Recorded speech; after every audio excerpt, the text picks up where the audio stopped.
आज दुनिया में युद्ध सिर्फ मैदान में नहीं लड़ा जाता, असली लड़ाई हथियारों, बाजार और ताकत के असर की भी होती है। और अगर पाकिस्तान, सऊदी अरब और तुर्की के बीच बना रक्षा समझौता आगे बढ़ता है तो इसका असर सिर्फ पश्चिम एशिया या दक्षिण एशिया तक सीमित नहीं रहेगा।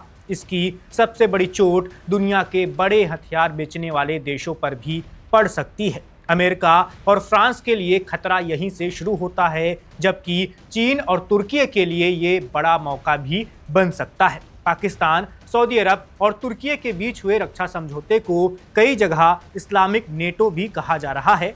वजह है इसकी वो शर्त जिसके मुताबिक तीनों में से किसी एक देश पर हमला होने पर उसे तीनों देशों पर हमला माना जाएगा। ये सिद्धांत नेटो के अनुच्छेद 5 यानी आर्टिकल 5 की याद दिलाता है। हालांकि दोनों व्यवस्थाओं में बड़ा अंतर है और इस समझौते को अभी नेटो जैसा पूरा सैन्य गठबंधन कहना जल्दबाजी होगी। लेकिन असली कहानी सिर्फ युद्ध की नहीं है। असली कहानी हथियारों के उस बाजार की है जहां हर साल अरबों डॉलर खर्च होते हैं। सऊदी अरब दुनिया के सबसे बड़े हथियार खरीदारों में शामिल है। उसके पास भारी आर्थिक ताकत है और वो आधुनिक लड़ाकू विमान, मिसाइल, ड्रोन, एयर डिफेंस और दूसरी सैन्य तकनीक पर बड़ी रकम खर्च करता है। अभी तक इस बाजार में अमेरिका और यूरोप की कंपनियों की मजबूत पकड़ रही है, लेकिन अगर सऊदी अरब अपने रक्षा सहयोग का बड़ा हिस्सा तुर्की और चीन की तरफ मोड़ता है तो तस्वीर बदल भी सकती है।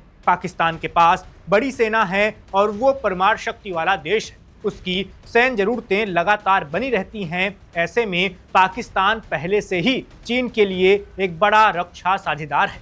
चीन और पाकिस्तान के बीच लड़ाकू विमान, मिसाइल, ड्रोन और दूसरे सैन्य उपकरणों को लेकर लंबे समय से सहयोग है। अब इसमें अगर सऊदी अरब और तुर्की की ताकत जुड़ती है तो चीन के लिए एक बड़ा बाजार तैयार हो सकता है।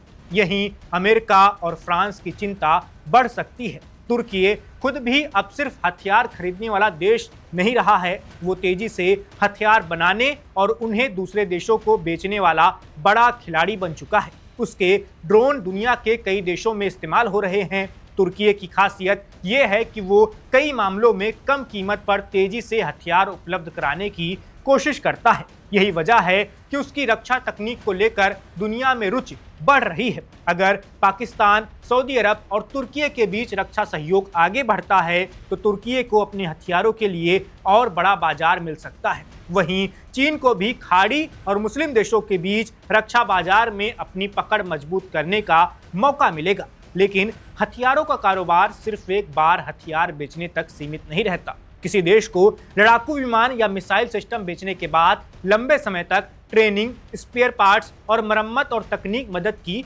जरूरत होती है। यानी एक रक्षा सौदा कई सालों की साझेदारी में बदल जाता है। यही वजह है कि अगर कोई देश अमेरिकी या यूरोपीय सिस्टम की जगह चीनी या तुर्की तकनीकी अपनाता है तो आने वाले वर्षों में उसके रक्षा ढांचे में भी बदलाव आ सकता है।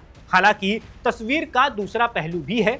तीनों देशों ने अपने समझौते को नेटो जैसा औपचारिक सैन्य गठबंधन बताने से बचने की कोशिश की है। इसलिए अभी ये कहना सही नहीं होगा कि इससे अमेरिका या फ्रांस का हथियारों का बाजार तुरंत खत्म हो जाएगा या उस पर कोई बड़ा असर पड़ जाएगा। लेकिन संकेत जरूर बड़े हैं। अगर ये रक्षा साझेदारी मजबूत होती है, संयुक्त सैन्य अभ्यास बढ़ते हैं, हथियारों की खरीद में चीन और तुर्की की हिस्सेदारी बढ़ती है और दूसरे देश भी इस नेटवर्क से जुड़ते हैं तो दुनिया के रक्षा बाजार का संतुलन धीरे धीरे बदल सकता है। यानी कहानी सिर्फ इस्लामिक नेटो की नहीं है, कहानी उस अरबों डॉलर के बाजार की है जहां आज अमेरिका और यूरोप का दबदबा है और चीन और तुर्की अपनी जगह बनाने की कोशिश कर रहे हैं। अब सवाल यही है कि पाकिस्तान, सऊदी अरब और तुर्की का ये गठजोड़ कितना आगे जाता है, क्योंकि अगर ये सिर्फ सुरक्षा समझौता नहीं रहा और एक बड़ा रक्षा बाजार बन गया तो आने वाले समय में सबसे बड़ा मुकाबला युद्ध के मैदान में नहीं,